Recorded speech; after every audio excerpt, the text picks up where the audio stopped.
Olá, queridos, graça e paz. Sou José Maurício e mais uma vez pelo meu canal do YouTube e também pelo Facebook estamos aqui para tratar de assuntos importantes, em batalha espiritual principalmente. E o tema que nós estamos propondo agora é sobre a maçonaria. O cristão e a maçonaria tem alguma coisa a ver? Um cristão pode frequentar, fazer parte de uma fraternidade teosófica, uma fraternidade mística, uma fraternidade secreta? A Bíblia fala alguma coisa contra ou é simplesmente uma doutrina? O que você sabe sobre maçonaria? É realmente tudo isso que as pessoas falam ou é muito mais lenda urbana do que verdadeiramente uma história real? Fato, mito, realidade. E aí, o que nós sabemos disso? E pastores na maçonaria? Seria constrangedor um pastor estar na maçonaria? Constrangedor um pastor ter grau de maçonaria? As igrejas têm alguma coisa a ver com maçonaria? Tudo isso e muito mais daqui a pouco. Aguarde.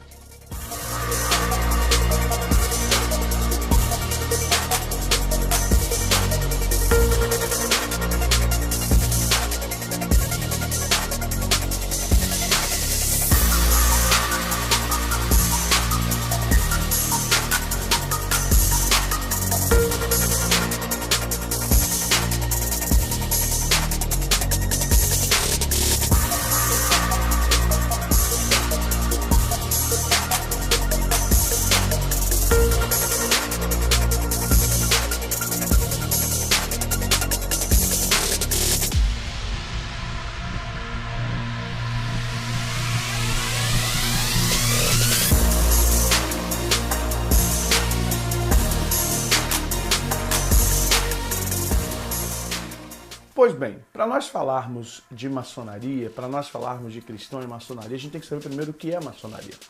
Maçonaria é uma sociedade, uma fraternidade, onde a maioria esmagadora é de homens e parte do princípio da filosofia, teosofia e conhecimento de forma geral. Mas vamos entender do nosso ponto de vista cristão o que é a maçonaria. A maçonaria, do jeito moderno que ela se encontra, ela se inicia no século XVIII. Mas, muito antes disso, a maçonaria já pré-existe e de diversas formas. Então, para nós ganharmos tempo, vamos dividir esse vídeo em 3 partes para que possamos compreender. Primeiro, agora, vamos compreender as antiguidades. A maçonaria ela se baseia em 2 pilares. Quais são os pilares que a maçonaria se baseia? Primeiro, o do conhecimento sobrenatural e do poder para construir. Se você olhar para todo tipo de poder temporal de países, você vê que a maçonaria está ali. Desde Babilônia, você vê a construção de uma torre, a Bíblia chama de torre, mas na verdade é uma pirâmide escalonada. A pirâmide escalonada é aquela que você vai escalando, né? E quando os homens constroem ali em Gênesis pós-dilúvio, você está no capítulo 11, se eu não me engano, a pirâmide, que poderíamos chamar de pirâmide, a Bíblia chama de torre, ela o faz de forma muito mística. Quando eles estão construindo, ei, façamos para nós uma torre para que cheguemos até o céu e não sejamos mais espalhados da face da terra, não sejamos mais destruídos como fomos no dilúvio. Só que estudiosos dizem ou afirmam, de certa forma, que aquela torre, aquela pirâmide escalonada, ela foi feita com viés de adoração astronômica ou astrológica que havia na pirâmide, era voltado a um planeta que virou uma entidade espiritual. Então nós vemos aí uma influência espiritual muito grande. E por isso que quando você vê no texto Eloísta, diz, eia, desçamos, vejamos o que o homem está construindo. E quando Deus desce, o Elohim desce, e ele vê o homem construindo esse tão grande monumento de idolatria, nós começamos a entender o que Deus faz quando distribui e divide as línguas, o entendimento, fazendo com que eles não se entendessem. Você vai compreender então que daí por diante nasce ali o que? Babilônia, a terra dos mistérios. Quando você vai em Apocalipse, fala de Babilônia novamente, porque tem a ver com o Vaticano. Mas vamos lá, vamos crescendo para a gente poder entender. Então você tem Babilônia, de Babilônia ou Babel, você vai para o Egito. O que tem no Egito? Egito, grandes pirâmides, esfinges, um país construído em cima do imperialismo, construído em cima de grandes construções. Então a maçonaria ela participa de construção. A palavra maçom é pedreiro, né? A franco-maçonaria, o pedreiro livre dos tempos feudais, né? Estamos falando aí já voltando um pouquinho, estamos falando de século XV. Nós estamos falando do tempo, literalmente, quando a gente começa na Renascença, onde começa a surgir as artes, onde começa a surgir os músicos, os filósofos, os alquimistas, os artistas, os livres pensadores, os matemáticos, os físicos. Então você vai entender que o chamado maçom, no sentido, a franco-maçonaria, né, da França, dos francos, então nós vamos começar a entender que a maçonaria ela sempre está nesses dois pilares, o da construção de países e do misticismo. Ela parte disso aqui. Então onde entra a prosperidade? Justamente nisso. Se você notar, todos os países que têm o sentido de democracia, a maçonaria está ali envolvida. Então você vê o Egito, as pirâmides do Egito, as esfinges, os palácios, você sempre tem por trás o quê? Esses sacerdotes, esses místicos que buscam sempre o conhecimento místico, essa construção perfeita, a perfeição de ângulos, a perfeição das pedras. Quando falamos de maçonaria, falamos de pedreiro, e pedreiro não é alguém que coloca tijolo sobre tijolo e lança massa e alisa e pinta, não. Pedreiro é no sentido daquele que corta a pedra, aquele que faz a pedra de forma correta, aquele que tem a habilidade, a capacidade de cortar a pedra dentro da medida exata que o arquiteto pediu. O arquiteto pediu, eu quero 3.000 pedras, com tantos centímetros de altura ou metros de profundidade, tantos, com ângulo X. Então, o pedreiro era aquele profissional que conseguia, ou seja, tinha que ser alguém bem inteligente, com uma capacidade de inteligência muito grande.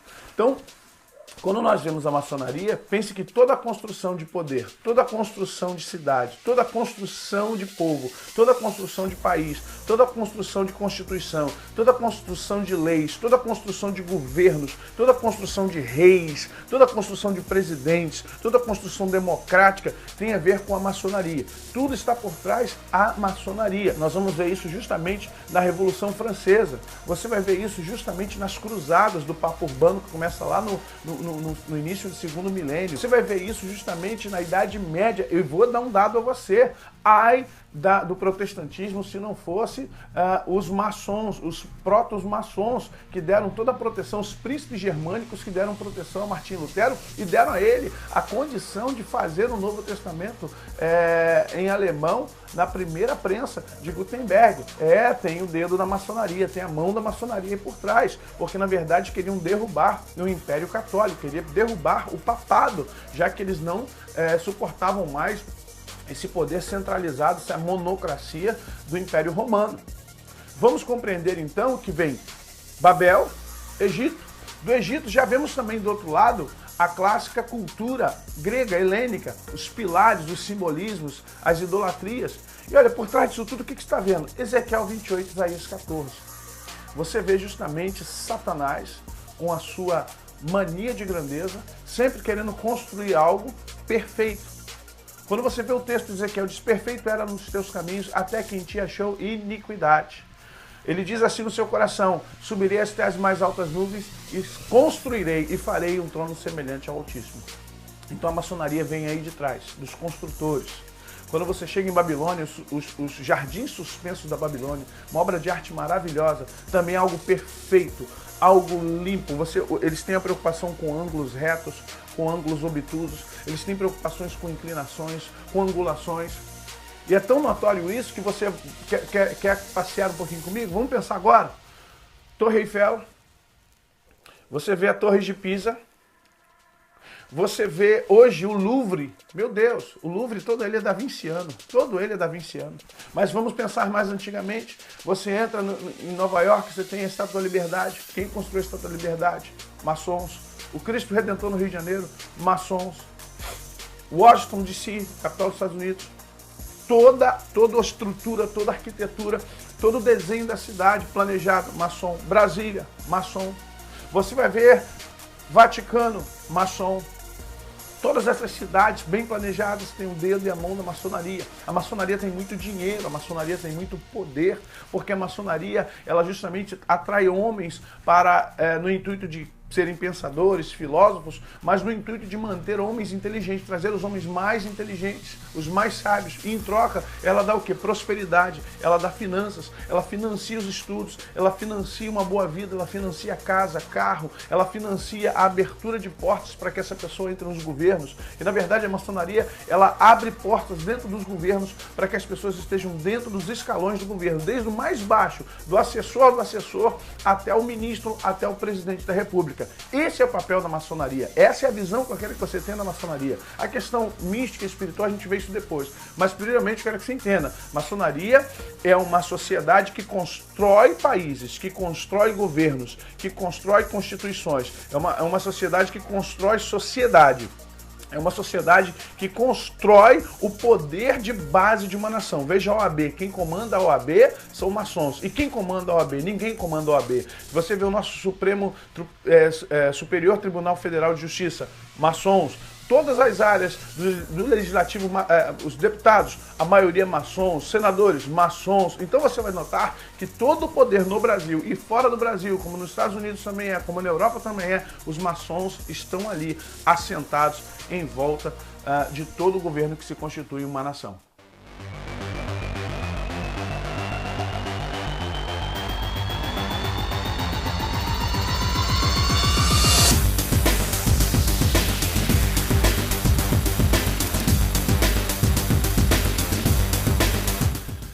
A igreja evangélica parece que nunca entendeu muito bem o papel da maçonaria e sempre confundiu essas questões maçônicas, levando sempre para o lado espiritual. Que tem espiritual? É claro que tem um lado espiritual, mas muito mais do que uma questão de invocar algum espírito, demônios, ou questões teosóficas, ou questões de nova era, ou questões místicas, ou questões de bruxaria, seja lá o que for que passa no imaginário de alguns evangélicos. A maçonaria é poderosa justamente pelo poder, desculpe a redundância, que ela detém em suas mãos. Então nós vamos primeiro compreender por que pastores, por que cristãos, por que crentes vão para a maçonaria. Porque na verdade a maioria deles não confia no poder de Deus. Porque na verdade a maioria deles se acham muito inteligentes. Mas só lembrando que Satanás derrubou o homem e a mulher pela inteligência. O símbolo da razão é a serpente. E às vezes o argumento maçônico é tão profundo porque na verdade a maçonaria não aceita ateu e não aceita irreligioso. A maçonaria, para você adentrar a maçonaria, você tem que ter fé, você precisa ter uma religião, você precisa acreditar em Deus. Há quem diga que o G dentro do compasso do esquadro é de God em inglês, mas sabemos que é Gadu, grande arquiteto do universo.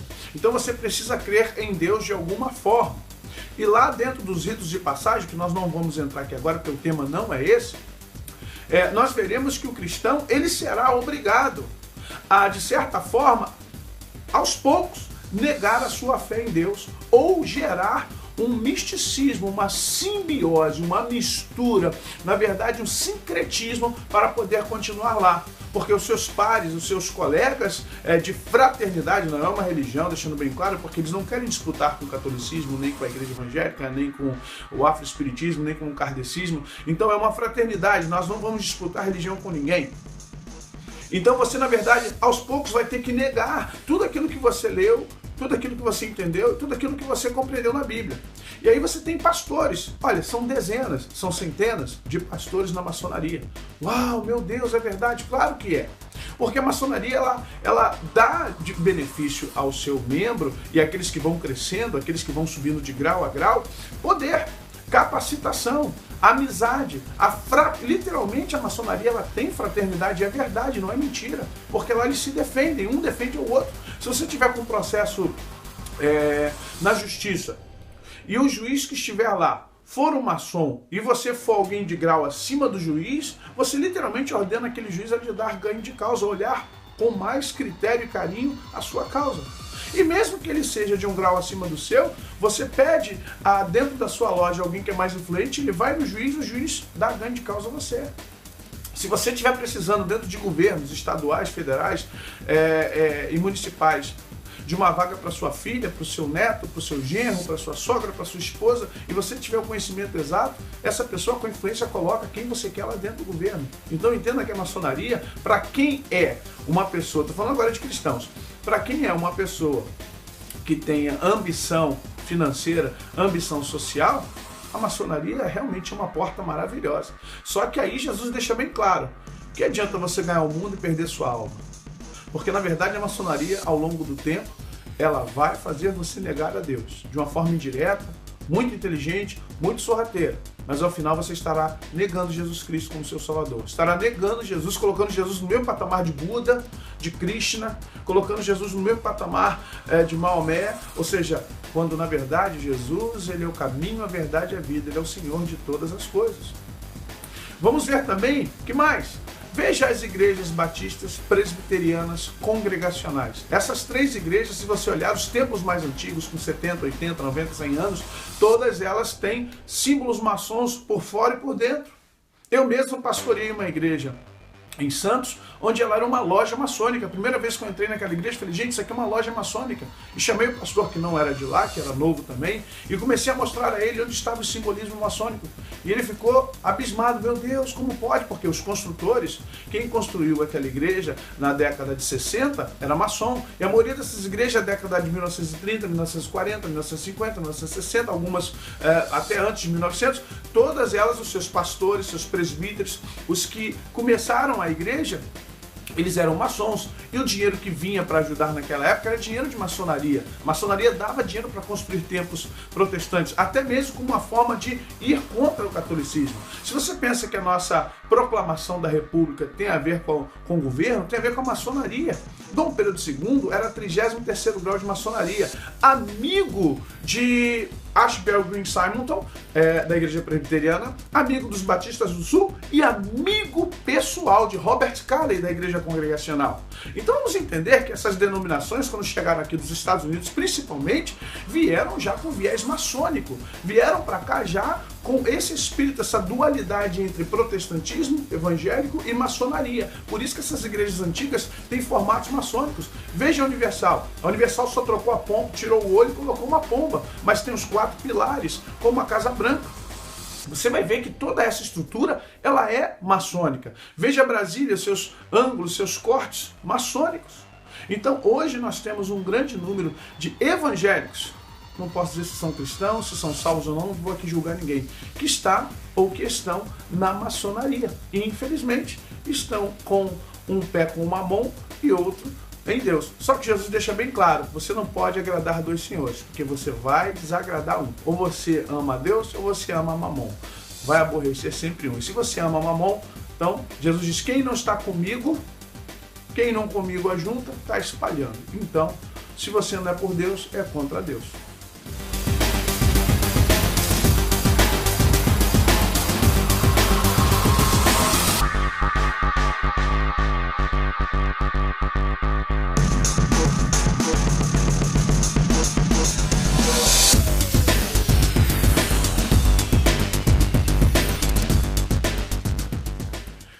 Pois bem, agora nesse último bloco nós vamos entender, por fim, o que é a maçonaria. Se você notar, a maçonaria é um grupo, uma fraternidade de pessoas que visam tirar o poder central de qualquer que seja esse poder, seja monárquico, seja por presidente, seja por órgãos, seja por assembleias. E na verdade você notará que lá desde o início, em Babel, ao fazer a torre, que na verdade é uma pirâmide escalonada, segundo estudiosos, tinha um templo em cima dessa torre para adoração justamente da pluralidade, tentando dar a entender que não queriam, não gostaria de ter somente um Deus como Noé pregava. Depois veremos que no Egito também faraós foram derrubados. Vindo um pouquinho para frente, você verá justamente em Israel Salomão sendo derrubado, porque entrou nesses poderes, tentou buscar esses poderes vindo do Egito e também de Tiro, através do rei Irão, e das suas 300 esposas e 700 concubinas, e por isso caiu. Nós vamos ver a partir daí que a maçonaria na Europa, ela faz o que? Ela se levanta contra a tirania da Igreja Católica. Mas por quê? Porque o poder está centralizado no Papa, na pessoa do Papa. E aí nós veremos sempre a maçonaria entrando contra, forjando e levantando revoluções. A Revolução Francesa, com seus pilares, queria fazer o quê? Tirar justamente, depor o quê? Reis, monarquias. Se você notar, o poder principal que a monarquia mais gosta, que a maçonaria mais gosta, é o da democracia republicana. E por isso que Dom Pedro II também no Brasil rodou, porque justamente Deodoro da Fonseca, Floriano Peixoto, que eram maçons, junto com Dom Pedro II, que era 33º grau, proclamaram a República com, é claro, a desculpa da questão escravagista, mas nada a ver, é porque não queriam mais o poder na mão de um rei, na mão de um príncipe.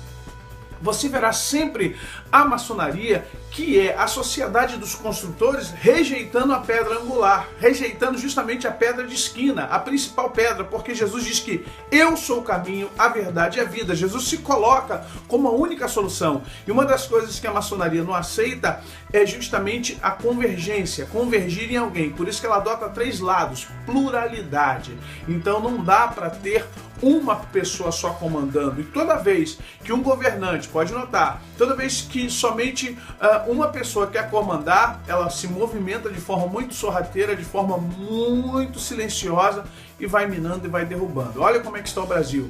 Olha como o Brasil se portou. Enquanto o nosso ex-presidente Lula esteve obedecendo à maçonaria, ela manteve o lá. Enquanto a Dilma obedeceu, esteve lá. Então depois derrubou o Cunha, foi derrubado. E nós temos quem? Nós temos Sarney, nós temos Cunha, nós temos Michel Temer, nós temos Renan Calheiros, nós temos a maioria dos nossos governantes, temos todo o STF, nós temos senadores, nós temos a maioria deles que fazem parte. Então quando eles não andam dentro da cartilha, são derrubados, são tirados. Veja o Aécio quase foi, mas não vai mais, está buscando lá dentro da cartilha.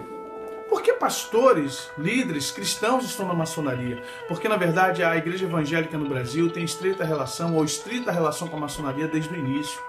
Os principais missionários que vieram para cá, o Ashbel Green Simonton, Robert Calley, os batistas do sul, quando vieram para cá, vieram já com cartas de apresentação da maçonaria. Robert Calley era amigo pessoal de Dom Pedro II, que, como já disse, 33º grau, grão-mestre. Então nós vamos compreender que o Brasil está entranhado, ou as igrejas evangélicas estão entranhadas de maçonaria dentro delas. É necessário que as convenções que há aí de várias igrejas, os conselhos de pastores, os conselhos que há de ministros, se desvencilhem. E se verdadeiramente se convertam a Jesus e queiram só a Jesus como a única solução para tudo. A maçonaria, se fosse só uma fraternidade, tudo bem, mas ela não é. Ela tem 2 pilares, já falei. O pilar sobrenatural, do conhecimento sobrenatural, porque conhecimento é poder. E o poder temporal. Nós vamos ver que ninguém manda na OAB, como já disse. Nós vamos ver que quando eles querem, eles comandam tudo. As revoluções, as ditaduras militares, os golpes, as guerras. E por trás disso tudo temos quem? Os Illuminati, o pequeno grupo que comanda o mundo. O pequeno grupo de anticristos que estão preparando o caminho do anticristo. Por isso a maçonaria é preocupante, por isso que a mistura da igreja evangélica com a maçonaria, de servos, de pastores com a maçonaria, nunca deu certo e nunca dará. Estamos misturando o santo com o profano. Estamos misturando visões, relações espirituais que não tem como ser simbiótica. Ou você agrada a Deus, ou você agrada a outros deuses. E nós não temos parte com outros deuses, só temos parte com o nosso Deus, o que mandou Jesus para morrer na cruz do Calvário por nós. Então eu digo a você, se você está com esse pé na maçonaria, se arrependa enquanto há tempo. Porque Deus não te levará por inocente estar participando dessa forma. Não estou aqui falando mal de ninguém, mas só estou dizendo que, biblicamente, o Senhor não aceita que você se divida, ou divida o seu coração entre ele e outro lugar. Por fim, quero agradecer a você por estar comigo até agora. O assunto é polêmico, é complicado, tem muito mais para falar, mas não vim aqui para depreciar. Viemos aqui explicar o que acontece e por que acontece. Compartilhe e nos ajude a aumentar esse grupo de pessoas que querem visar o reino de Deus. Estamos em batalha espiritual, não esqueça, Jesus está voltando. É necessário que a gente vigie. Deus te abençoe, graça e paz. Fique em paz no nome de Jesus.